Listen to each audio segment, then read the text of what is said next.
सबने पढ़ रखा है रेजिस्टेंस। रेजिस्टेंस का फॉर्मूला होता है R equals to rho L by ए।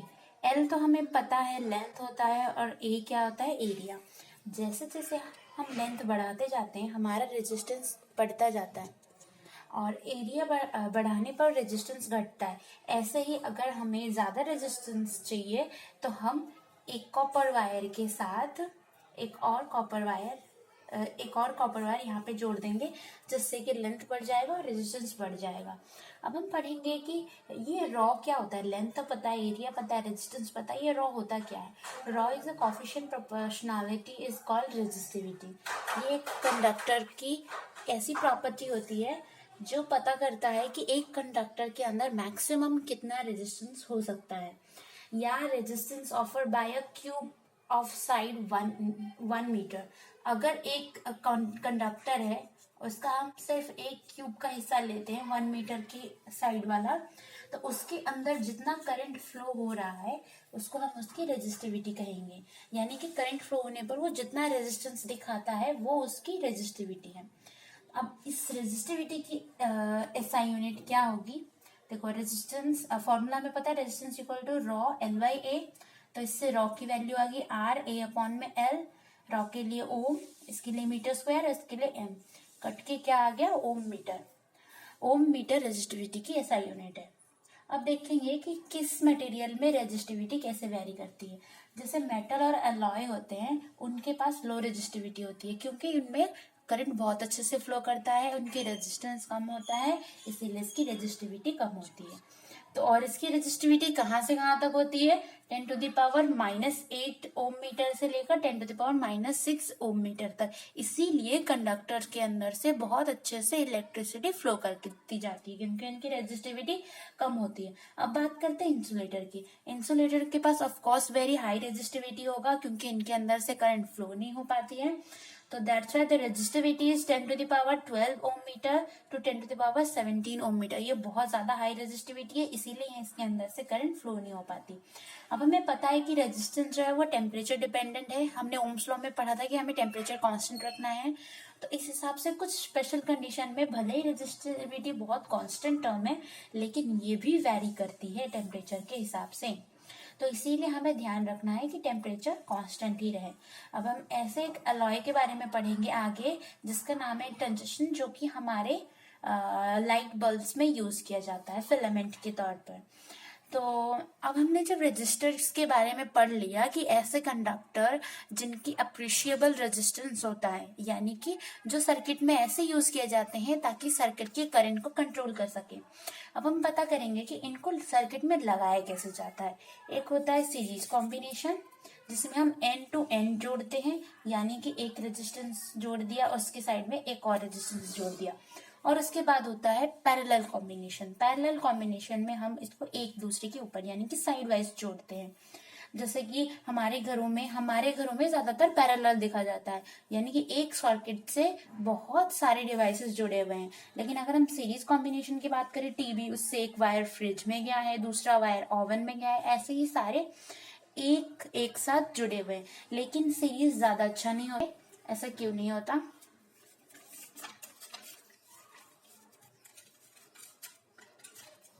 अब हम पढ़ेंगे कि रेजिस्टर इन सीरीज में ये देखिए एक सर्किट है, एक सिंपल इलेक्ट्रिकल सर्किट है जिसमें ये V वोल्ट है और ये की लगा हुआ है जो कि ऑन है और एक एमीटर लगा हुआ है इस सर्किट के अंदर कितना करंट फ्लो हो रहा है वो देखने के लिए।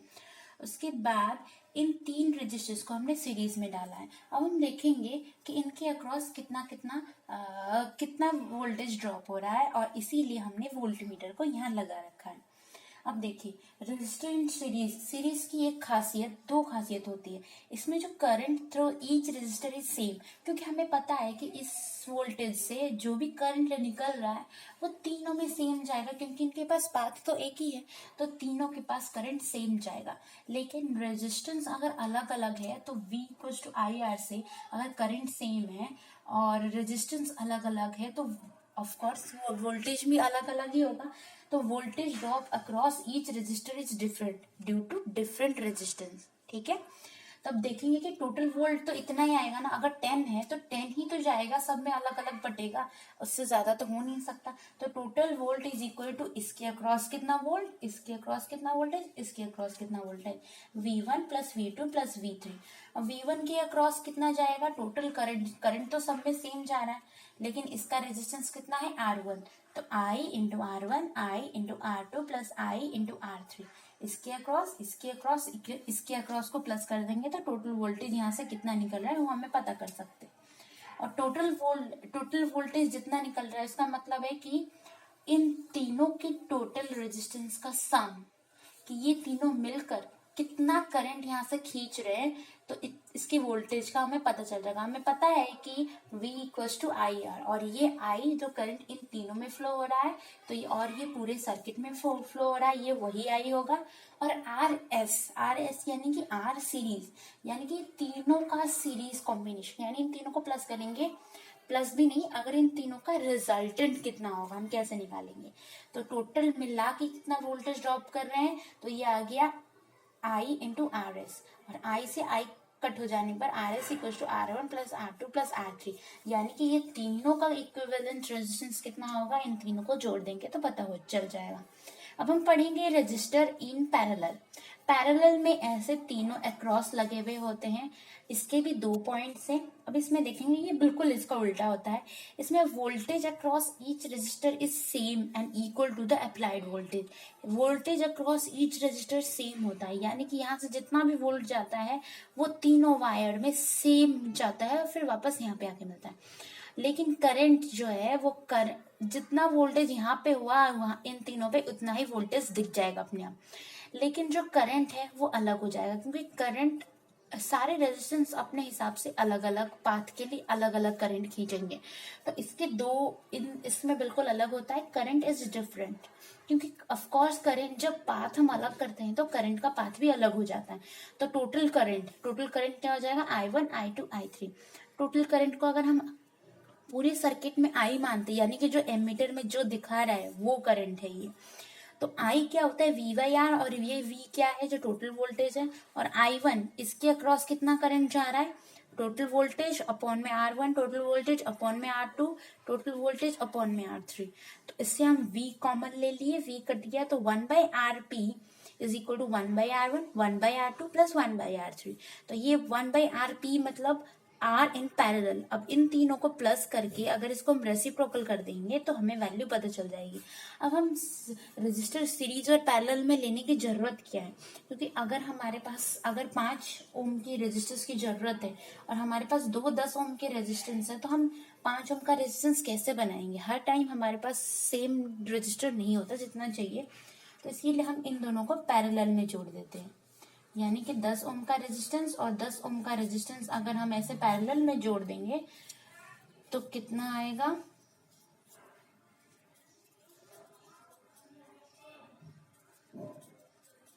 इसको रेसिप्रोकल कर देंगे तो 5 ओम। तो 5 ओम का रेजिस्टेंस आ गया हमें, तो हमें जितने भी ओम का रेजिस्टेंस चाहिए, हमारे पास जितने भी ओम का रेजिस्टेंस अवेलेबल है हम उससे कर सकते हैं। ये कुछ क्वेश्चंस है जो हम करेंगे। तो ये देखिए, हमें रेजिस्टेंस इक्विवेलेंट रेजिस्टेंस निकालना है अक्रॉस ए और बी के अक्रॉस क्या होगा। अब हम यहाँ से देख रहे हैं, यहाँ से सर्किट स्टार्ट हुआ, ये तीनों के तीनों पैरेलल में लगे हुए हैं, तो तीनों पैरेलल में है, तो 1/RP क्या हो जाएगा, 1/2 ओम प्लस 1/1 ओम प्लस 1/2 ओम। तो ये क्या हो गया, टोटल हो गया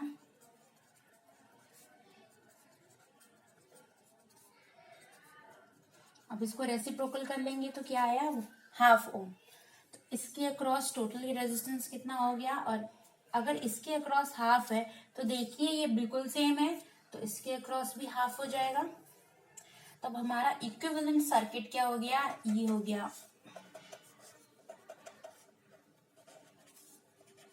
इसके अक्रॉस इन तीनों को मिला के कितना आया, ½ और ये पहले से 2 ओम था और ये ½ तो ½ अब ये तीनों सीरीज में हो गए, तो सीरीज का क्या फॉर्मूला होता है, R1 plus R2 plus R3। तो ये कितना आएगा 3। तो टोटल रेजिस्टेंस कितना आ गया 3 ओम। अब देखिए ये ऐसा ही क्वेश्चन है, ये देखिए यहाँ से अगर स्टार्ट करते हैं, ये दोनों पैरेलल में है तो हम इसका निकाल सकते हैं 1/2 प्लस 1/2 1, दैट इज 1। ठीक है, तो अगर इसके अक्रॉस 1 है तो इसके अक्रॉस भी 1 होगा। तो हम ए और बी को खोल देते हैं तो क्या आया,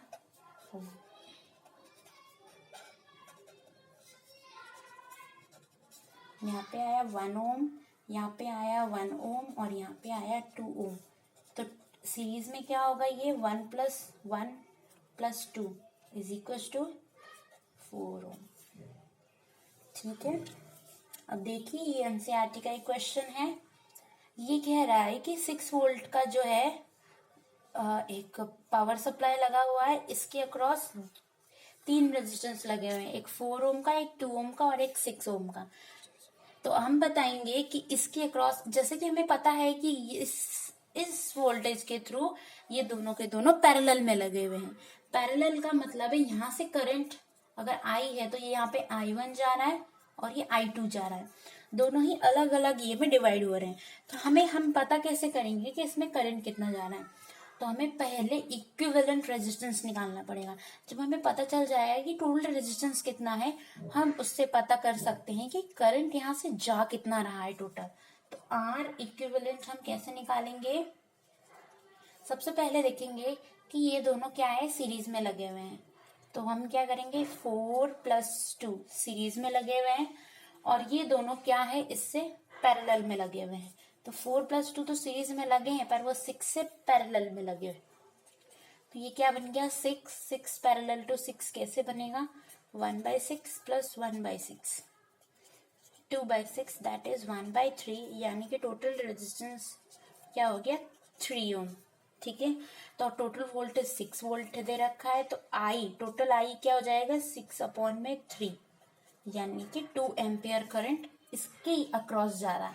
लेकिन I1 के अक्रॉस अलग जाएगा और I2 के अक्रॉस अलग जाएगा। हम पता कैसे करेंगे I1 क्या है, तो I1 पता करने के लिए हमें total voltage divided by R1 पता करना पड़ेगा। और R1 हमारे पास क्या है, इसमें दोनों के अक्रॉस तो सेम जा रहा है, लेकिन इन दोनों का टोटल कितना है, इस ब्रांच में कितना करंट जा रहा है ये दोनों बताएंगे। तो इसीलिए इसका टोटल कितना है 4 और 6, कितना होगा 4 और 2 क्या हो गया 6, तो 1 एम्पियर करंट इधर जा रहा है। और I2 क्या हो गया V/R2, और R2 हमारे पास पता है कितना है टोटल 6, तो ये हो गया 1। तो टोटल अगर 2 एम्पियर करंट है तो 1 और 1 दोनों में डिवाइड हो गया। ठीक है, ये एक और क्वेश्चन है इसी की तरह। An electric lamp whose resistance is 20 ohm and a resistor of 4 ohm are connected to 6 volt battery, calculate the total resistance. पहले हम पता करेंगे, देख रहे हैं कि टोटल रेजिस्टेंस यानी ये दोनों सीरीज में लगे हुए हैं, तो सीरीज का तो फॉर्मूला सिंपल होता है R1 + R2। तो ये हो गया 4 + 20 हो गया 24। तो हमारा आ गया पहले क्वेश्चन का आंसर। और second, the potential difference across the lamp. अगर इसका पूरा R है तो टोटल I कितना फ्लो हो रहा है वो हम पता करेंगे। I हो जाएगा V/R है, RS, तो V हमारा 6 है और RS हमारा 24 है, तो ये आ गया 1/4 एम्पियर करंट फ्लो हो रहा है। अब इसके अक्रॉस, लैम्प के अक्रॉस कितना पोटेंशियल ड्रॉप हो रहा है यानी V1, वो हम कैसे पता करेंगे, I × R1। और I हमें पता है कि सीरीज में I सब में सेम होता है, तो ये आ गया 1/4 इंटू में R1 कितना है 24, तो ये आ गया हमारा 6 एम्पियर करंट जो है 6 वोल्ट पोटेंशियल ड्रॉप हो रहा है किसके अक्रॉस, लैम्प के अक्रॉस। तो ये कुछ क्वेश्चंस थे जो हमने किए। अब हम पढ़ेंगे कि सीरीज और पैरेलल में से बेटर कौन सा होता है। सीरीज और पैरेलल में से पैरेलल सबसे बेटर होता है, क्योंकि हमने देखा है 1/Rp = 1/R1 + 1/R2 + 1/R3 and so on. इससे क्या होता है कि रेजिस्टेंस बहुत कम हो जाता है। तो एक सर्किट में जितना कम रेजिस्टेंस होगा उतना अच्छा होगा। तो in series when one component fail the circuit broken, none of the component work। जब सारे ऐसे जुड़े हुए होते हैं ना इकट्ठे, वन साइड बाय साइड, अगर एक डैमेज हो गया तो इसके अक्रॉस तो करंट जाएगा ही नहीं, तो बाकी के अप्लायंस भी बिना काम करे रुक जाएंगे। तो ये एक डिसएडवांटेजेस है। और सेकंड डिसएडवांटेजेस है कि different appliance need different current.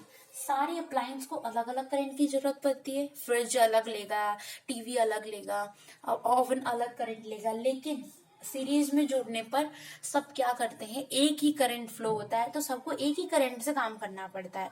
इसीलिए कभी कभी अप्लायंस खराब हो जाते हैं, इसीलिए सीरीज कॉम्बिनेशन किसी भी घर में लगाया ही नहीं जाता है।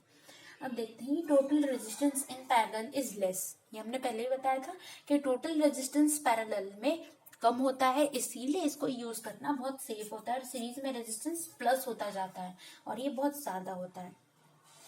तो ये एक एनसीईआरटी का ट्रिकी क्वेश्चन है जो हम पता कर सकते हैं कि किसने इस चैप्टर के बारे में कितना पढ़ा है। अब देखिए, जो हमने सीरीज और पैरेलल का फॉर्मूला पढ़ा था, ये इसके ऊपर बेस्ड है। How can three resistance of resistor 2, 3 and 6, तीन रेजिस्टेंस ले रखे हैं, be connected to give total resistance of 4 ohm and 1 ohm. हम इन तीनों को कैसे कनेक्ट करेंगे, हमें 4 ओम मिलेगा या 1 ओम मिलेगा? तो ठीक है, तो 1 ओम के लिए तो मैं कर सकती हूँ कि देखिए, अगर हम इन तीनों को पैरेलल में कनेक्ट कर दें, यानी कि यहाँ पे 2, यहाँ पे 3 और यहाँ पे 6, तो आप देख सकते हैं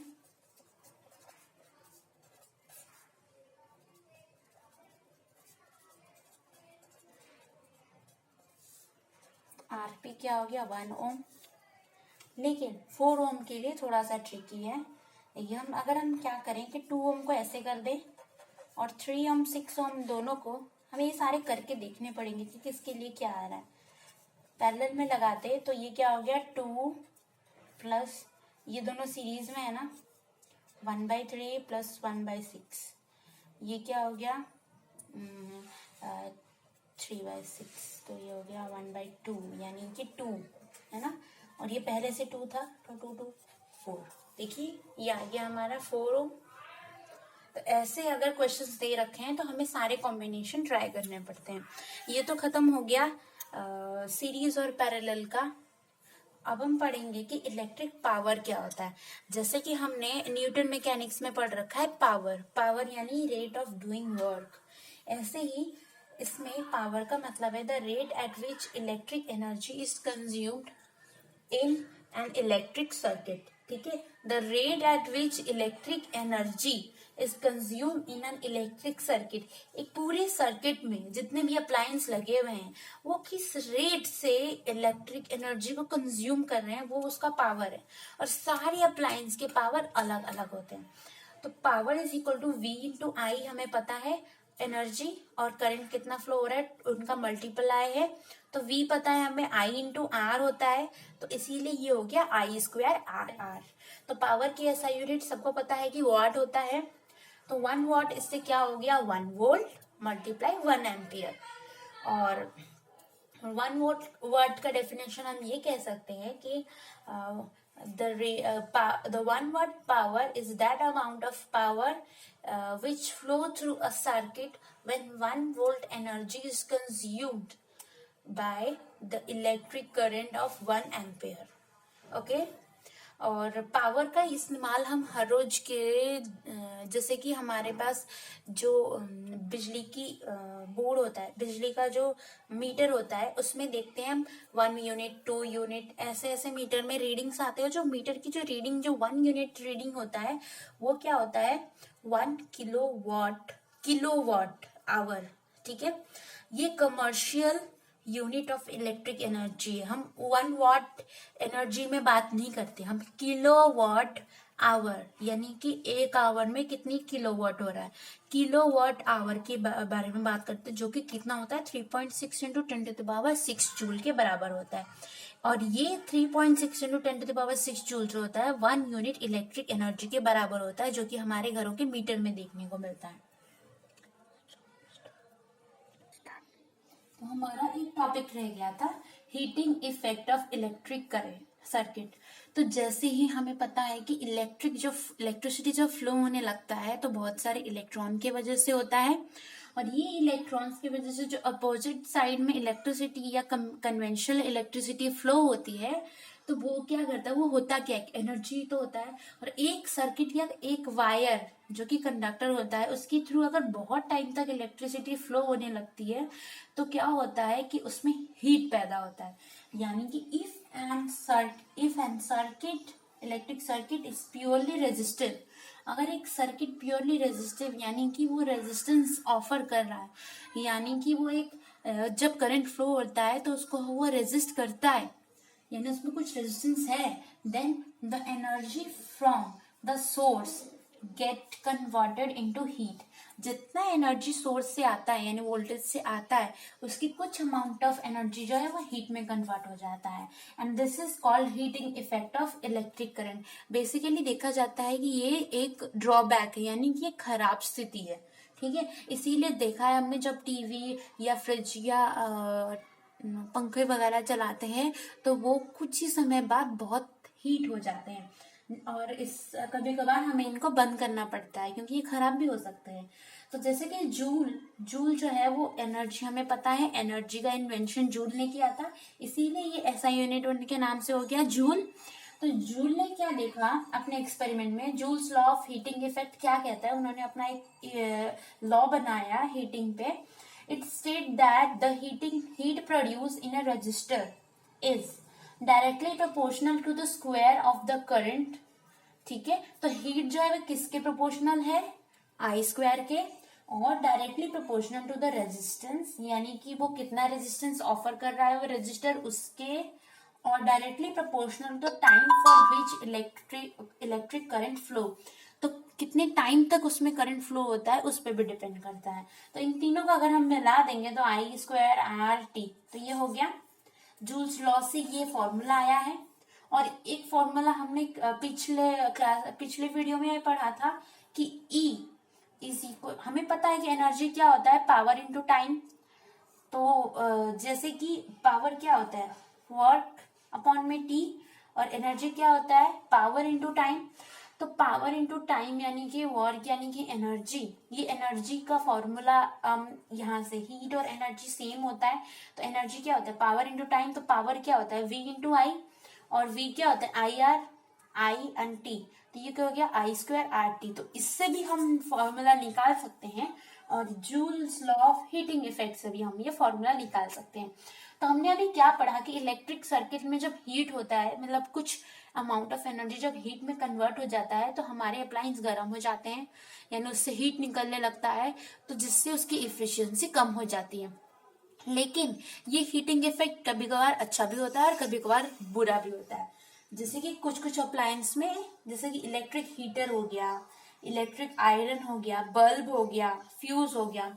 इन बल्ब और फ्यूज के बारे में आगे पढ़ेंगे, और इनके बारे में तो हमें पता ही है, आयरन और इलेक्ट्रिक हीटर, ये क्या होता है, इनका प्रिंसिपल ही इसी पे बेस्ड है, यानी कि अगर हीट होता है तभी ये काम करेंगे।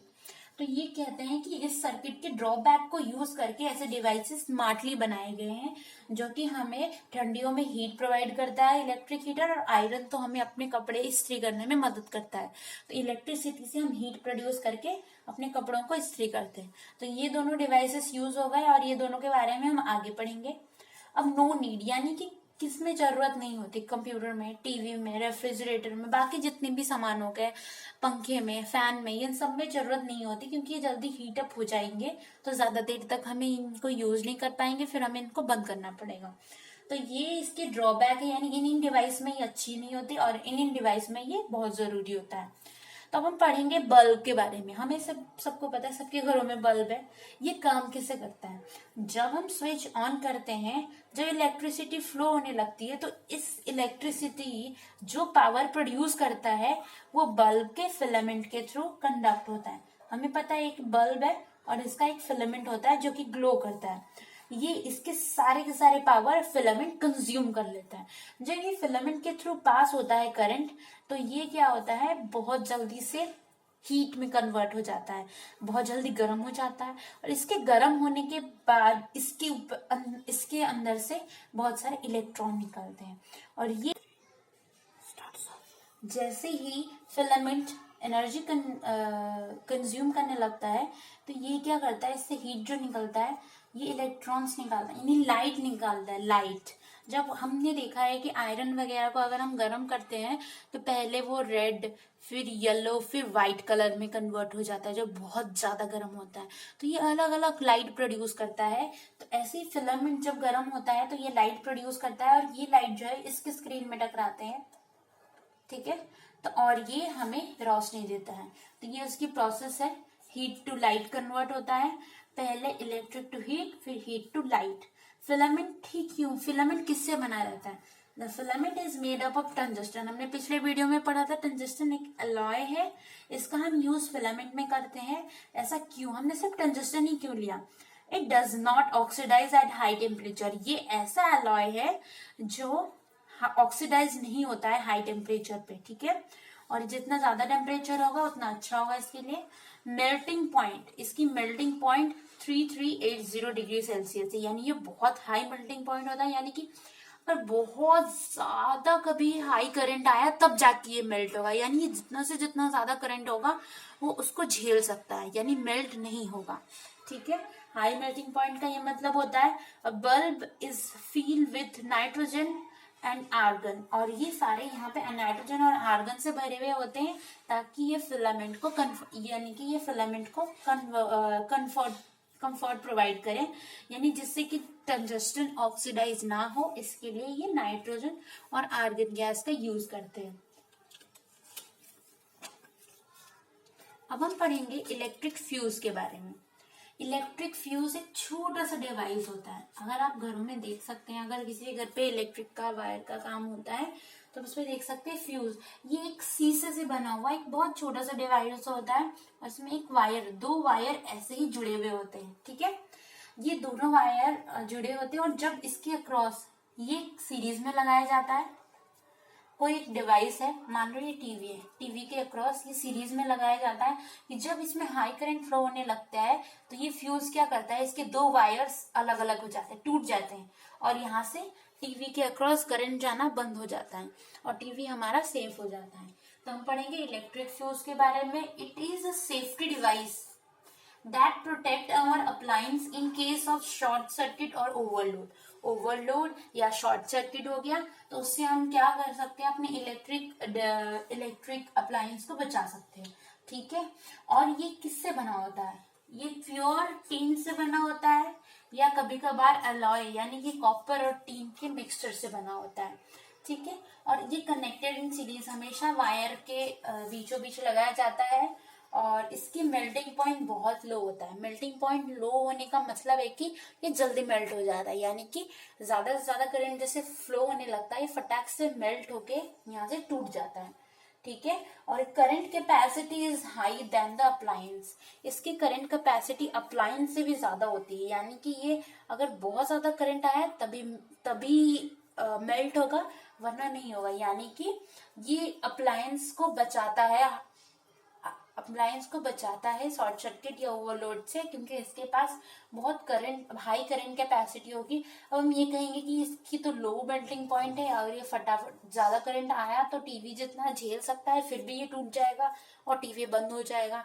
नहीं, ये इससे भी ज्यादा करंट को सह सकता है। इसीलिए अगर टीवी के ऊपर कभी भी ऐसा कंडीशन आया कि टीवी नहीं झेल सकता इतने करंट, ये तभी मेल्ट होता है। तो यहाँ से हमारा चैप्टर खत्म होता है। अब यहाँ पे दो क्वेश्चंस है जो एनसीईआरटी के ही है, इसको हम कर लेते हैं। An electric iron consume energy at a rate of 840 watt, ठीक है, ये पावर दे रखा है। When heated at the maximum rate कितना है इसकी 840 watt and 360 watt when heated at the minimum. तो ये इसकी वॉट दे रखा है मैक्सिमम और मिनिमम। द वोल्टेज इज इतना, हमें पता है घरों में 220 वोल्ट होता है। What is the current and resistance at each case. Current और रेजिस्टेंस कैसे पता करेंगे, हमें पता है P जो होता है VI होता है और R होता है V/I, ये होता है। इससे हम क्या कर सकते हैं, करंट और रेजिस्टेंस दोनों पता कर सकते हैं। करंट हम इससे पता कर सकते हैं क्योंकि पावर पहले केस में क्या हो जाएगा, P1 = V × I1 तो पावर क्या है 840 है और वोल्ट सब में कॉमन है और ये हो गया I1 हो जाएगा 840 अपॉन में 220। ये हो गया पहला करंट। तो सेकंड करंट हम निकाल सकते हैं 360 अपॉन में 220। ठीक है, ये दो करंट हो गए जो दोनों के अक्रॉस होता है। अब हम रेजिस्टेंस कैसे निकालेंगे? ये रेजिस्टेंस का फॉर्मूला होता है। रेजिस्टेंस क्या होता है? V अपॉन में I, और V तो दोनों के लिए सेम होगा। तो पहला रेजिस्टेंस क्या होगा? ये हमारा I दे रखा है, V हमारा 220 है और I कितना है 840 डिवाइडेड बाय 220। तो ये क्या हो गया 220 इंटू 220 अपॉन में 840। ये हम निकाल सकते हैं R1 इससे, और R2 क्या हो जाएगा 220 डिवाइडेड बाय 360 अपॉन में 220। तो ये हो गया 220 इंटू 220 डिवाइडेड बाय 360। इससे हम R और I दोनों निकाल सकते हैं। अब इसको काटना आपकी जिम्मेदारी, आप इसको काट के आंसर निकाल देना। अब इसके हमारे पास सेकंड क्वेश्चन है। देखो ये थोड़ा सा ट्रिकी क्वेश्चन है कि 100 joule of heat is produced in a resistor. हमें रेजिस्टर दे रखा है, यानी रेजिस्टेंस दे रखा है 4 ओम और जूल दे रखा है, हीट दे रखा है हमारे पास। तो find the potential difference across it. हमें पता है हीट का फॉर्मूला क्या होता है I² RT। अगर और इसमें दे रखा है 1 joule of heat is produce in, sorry question था 1 second. 1 joule of heat is produce in 1 second. तो 1 सेकेंड यानी कि हमारे पास टाइम भी दे रखा है और रेजिस्टेंस भी दे रखा है। तो इससे अगर हम I निकाल देंगे तो हम V का फॉर्मूला क्या होता है IR, R भी दे रखा है तो इससे हम V निकाल सकते हैं। तो H कितना दे रखा है 100, I² हमें निकालना है, R दे रखा है 4 और T दे रखा है 1 सेकेंड। तो इससे हम निकाल सकते हैं कि 100 बाय में 4 equals to I² is equals to 25। तो I equal to 5 ampere I आ गया। और V निकालने का क्या फॉर्मूला था I इंटू R। तो 5 इंटू में R कितना है 4, तो क्या आ गया 24। तो ऐसे ही हम इन सारे क्वेश्चंस को सॉल्व कर सकते हैं। बस फॉर्मूला याद करना है और इन क्वेश्चन को सॉल्व करना है। तो यहाँ से चैप्टर खत्म होता है। Thank you so much.